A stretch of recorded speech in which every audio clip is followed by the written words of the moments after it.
Are you suffering from a health problem? Any chronic health problem? Diabetes, back pain, knee pain, thyroid, constipation, acne, high blood pressure, PCOD, low energy, obesity, or even excess weight? What if I tell you that changing your food can cure your disease? Which means that if you change your diet, follow it religiously, and get your blood tests done after 3 months, you will not have that disease anymore. Now, you probably wouldn't believe me. Huh? But what's the relation between my diet and my disease? Food doesn't cure disease, medicines do. You might be thinking, what if I tell you that thousands of people around the world are giving up medicine and curing health problems by changing their diet and lifestyle? In this video, I'll share one simple diet plan that was first suggested to me by my guru. I followed it religiously and I cured my thyroid, PCOD and hair fall without medicine. I've suggested the same diet to hundreds of people and they've all been able to cure diseases. But before I give you this one diet plan and explain you what food to put in your body, you must take out the undigested food from your body. The waste, the toxins sitting inside. Meaning, knowing how to detox is even more important than knowing what to eat.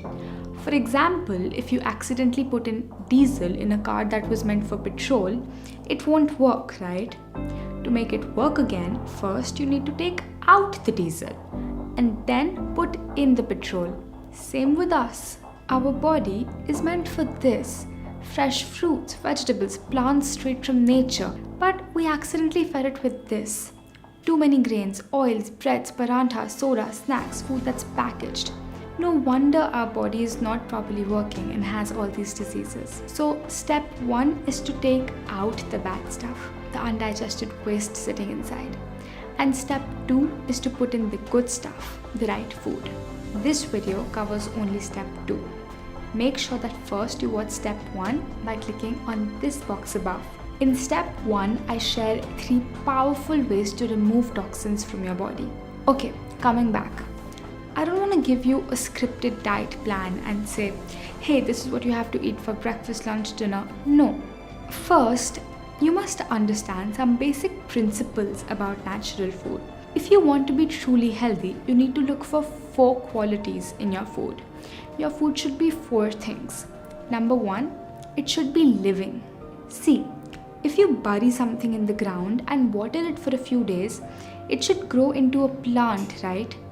For example, if you take a lentil seed, bury it in the soil, after a few days, you'll get a sapling. But if you plant any junk like Maggi, let's say, do you think you'll ever get a wheat plant out of it? No, because unlike the lentil, the Maggi doesn't contain any life, it doesn't contain any prana, and therefore it cannot produce more life. It's a dead food. And how can something that's dead bring life to your body? On the other hand, fruits, vegetables, nuts, grains, seeds, sprouts, they're all living foods, and when they enter your body, they bring you life. They extend your age, cure your disease, flush out the toxins sitting inside your body. In the Bhagavad Gita, chapter 17, do you know what Lord Krishna says? He says that food should be eaten within 3 hours of being cooked. Because after 3 hours, it becomes tamasic. It starts to lose the life energy or the prana inside it. That's why in the yogic culture, they don't eat any sabzi or rice or chapati if it has been kept for more than 3 hours. Same with our grandparents. They used to eat everything fresh, right from the stove to the plate. And now what's happening? People store sabzis in the refrigerator for the next 2 to 4 days. They take a little out every day, eat it and then store it back. They're eating stale, basi food. They're inviting cancer into their body. If something is cooked on fire, you have to eat it within 3 hours, maximum 5 hours. Now, tell me one thing. Why only apply this 3-hour rule to sabzi and chapati? What about all this? Can you even imagine how long back these foods were cooked?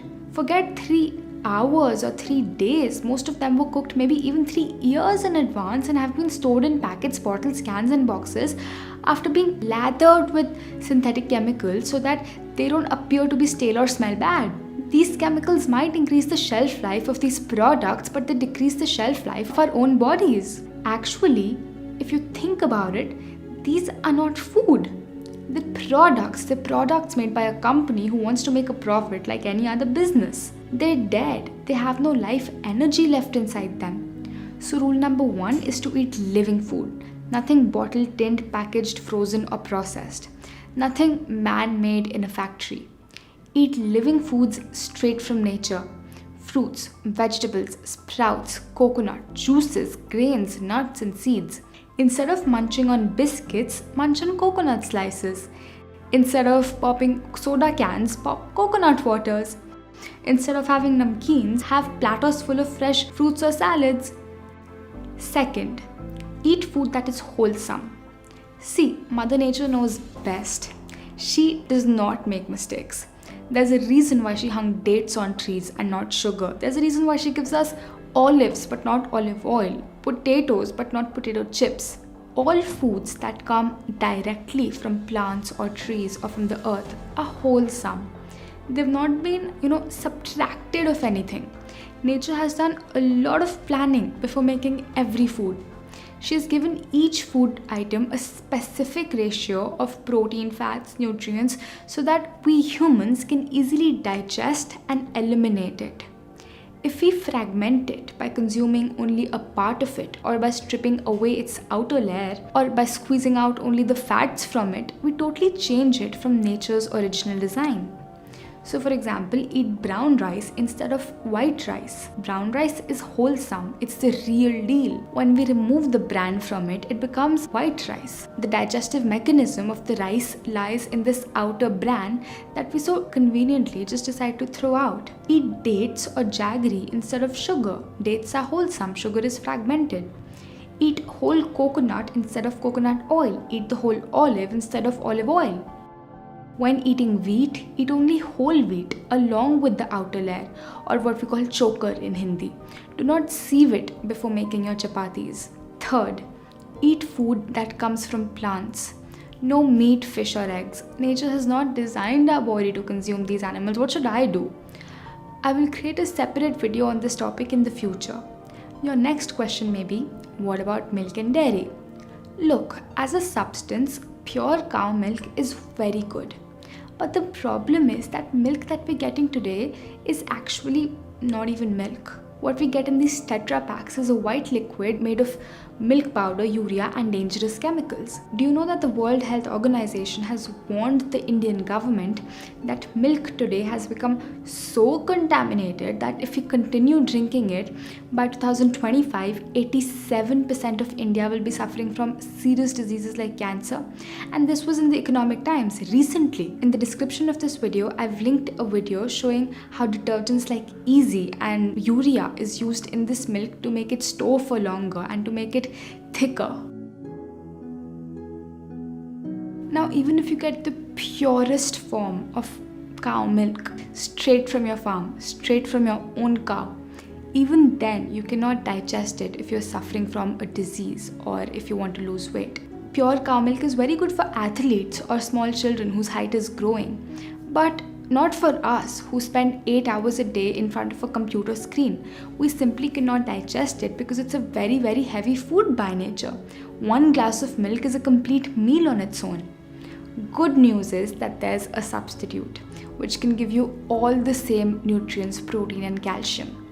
Difference is that your body can actually digest and absorb it. Do you know what it is?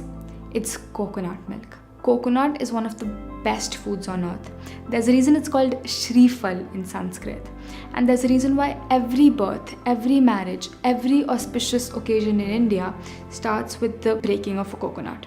Always make your coconut milk at your own home. It's very easy. The links for all the recipes are given in the YouTube description below. Fourth, your food should be water rich. See, there's two kinds of foods, water rich and water poor.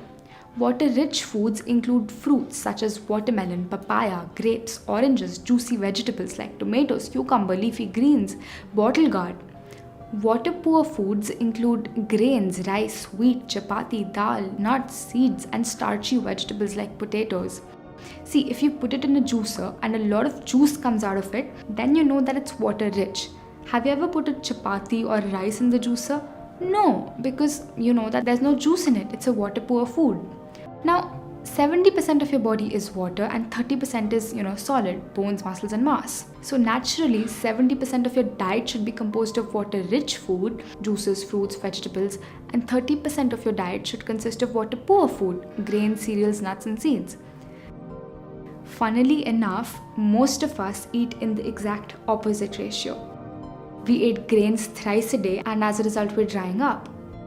So in summary, number 1, eat living foods. Eat foods that come straight from the farm to your kitchen. It should not go to a factory in between. Number 2, eat wholesome food, means original food. Brown rice instead of white rice. Dates or jaggery instead of sugar. Whole coconut and olives instead of their oils. Number 3, eat plant-based food. Strictly no meat, fish or eggs. Instead of animal milk, have coconut milk. Number 4, eat 70% water-rich food. Okay, now let's move on to the diet plan. We suggest having 5 main meals in a day. A morning detox juice, breakfast, lunch, mid-meal and dinner. The timings that I give in this video are those that are generally suitable for most people, but feel free to adjust them according to your routine and your schedule. Let's start with the morning detox juice, which you can have a little after waking up in the morning, let's say 8 a.m. For this, we recommend the juice of a very, very special vegetable. When this vegetable enters your body, it starts to suck in all the toxins. It's like a sponge. And when it exits your body, it carries with it all the accumulated toxins and the garbage sitting inside. It is the best thing you can drink for weight loss and for clearing up your skin. It's light green from the outside and white from the inside. Do you know what it's called? It's called Ashgard in English and Safed Petha in Hindi. Simply cut it, peel off the skin, take out the seeds and juice it. Drink 1 full glass of this juice without adding any lemon or salt. If you want, you can mix it with 50% of coconut water. And don't worry at all, it doesn't taste bad or bitter. It's actually just bland. It has almost no taste. In case Ashgard juice is not available, drink 1 glass of coconut water.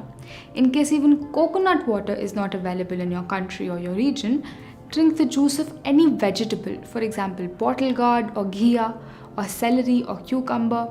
Then, till about the next 2 hours, eat nothing because the Ashgard juice is doing its work inside your body and you don't want to interrupt the cleaning by eating something. At about 10 a.m., it's time for breakfast. For breakfast, you can have a big bowl of fresh seasonal fruits. Can be any fruit you like, preferably water-rich fruits. So avoid bananas. You can eat any combination of fruits that you like. Eat fruits that are always local to your country. Always eat seasonal and regional. If you wish, you can grate some fresh coconut from the top. Then comes time for lunch at about 1 p.m. This is when you can have your grain meal, chapati and sabzi. The chapati that we suggest is a special chapati. It's much more easier to digest. Instead of using 100% wheat flour, it's made of 50% wheat flour and 50% vegetable. So you can make any vegetable chapati, cucumber chapati, beetroot chapati, spinach chapati, bottle gourd chapati, carrot chapati. So this way, even if you're eating 2 chapatis, the grain or the wheat of only 1 chapati is going inside your body. But this doesn't mean that you start eating double the number of chapatis. Eat just as many as you were before. I've made a video showing exactly how to make this kind of chapati. Please watch it by clicking on this box. With chapati comes sabzi. The sabzi that we recommend is also very different. Instead of using oil, we use fresh grated coconut. And instead of using spicy masalas, we use fresh herbs. Watch the method of making sabzi by clicking on this box above. By the way, I've also given the links of all of these videos that I'm mentioning of sabzi and chapati in the description box below. If you eat 1 chapati, have 2 bowls of sabzi. If you eat 2 chapatis, have 4 bowls of sabzi. The idea is to eat more and more of vegetables and less of grains. Once or twice a week, you can also have brown rice instead of chapati. Now, even when you're eating brown rice, if you have 1 bowl of brown rice, have 2 bowls of sabzi. When you eat grains alone, it is very difficult for your body to digest them. But by mixing grains with vegetables, it makes them easier to digest and eliminate from your body. So no dal roti, instead have sabzi roti. No dal rice, instead have sabzi rice. No rajma, no chana, at least till you get completely cured and reach your ideal weight. See, it's not like dal, which is lentils, is wrong. It's not like rajma is wrong. It's just that in our modern lifestyles where we spend most of the day sitting down and work out for just 1 hour a day, we cannot digest it. Our grandparents could easily digest it because they didn't have laptops or mobile phones. They used to walk everywhere and they used to work hard in the sun in their farms for 6 to 8 hours a day. So they could afford to eat a lot of grain. The problem is that we're living the lifestyle of today but eating the diet of our grandparents. And that's why we're falling so diseased as a society. So, back to the meal plan. You might need a mid-meal between your lunch and your dinner. We recommend having the juice of any freshly squeezed vegetable. Or you can also have fresh coconut water again. No biscuits, no namkeens, no snacks. If you feel hungry even after the juice, you can have coconut slices, about 2 to 3 pieces. It's the best healthy snack. Most people are used to drinking tea or coffee at this time. If that's the case with you, you can have herbal tea, but not the packets of green tea which you get from a factory. Make fresh herbal tea at your own home. I've given the recipe in the description below this YouTube video. Then for dinner, have a salad and a soup. Your salad would be raw. Take any fresh seasonal vegetables, chop them up and toss them together with a nut-based homemade dressing. Do not add any grains like chana or rajma or dal to your salad. I've created some amazing salad recipes that are actually healthy. The links for all the recipes and the dressings are given in the YouTube description below. If you wish, you can have a soup with your salad. The soup would be a steamed meal. Make sure that the soup has no dairy, no oil, no grains. You'll feel so light after eating this. And when you see your weight dropping on the weighing machine every morning and your readings in control without medicine, then there's no going back. The idea is to eat grains only once a day, and rest of the day eat 1 fruit meal and 1 salad meal. Your digestion will work wonderfully. If you wish, you can even swap lunch and dinner. You can have a soup and salad for lunch and your grain meal could be dinner. Now, this diet plan is for people who want to lose weight or reverse a health problem. It's also for people who are already fit and want to maintain their weight. But it's not recommended for children and athletes. Children below the age of 16, if they're healthy, and athletes can eat grains 2 to 3 times a day because their bodies are in the growing stage and therefore they're capable of digesting it. Now, let's discuss some frequently asked questions. How much water should I drink? You should drink water only when you feel thirsty, just like how you should eat food only when you feel hungry. No need to forcefully consume 8 to 9 liters of water every day when there is no physical need for it. It puts undue pressure on your kidneys. Next question. For how long should I follow this? Follow it till the time you want to stay healthy and fit and not want to get diseases in your body. See, what I'm giving you here is not a diet plan for weight loss. It's a lifestyle. It's a way of living and eating the way that nature intended. The human body is a precious gift that God has given to us. And day by day, week by week, year by year, time is passing. Every morning we wake up, look at ourselves in the mirror, and we wish we didn't have all that excess weight. We wish we didn't have to start our mornings popping pills or with medicine.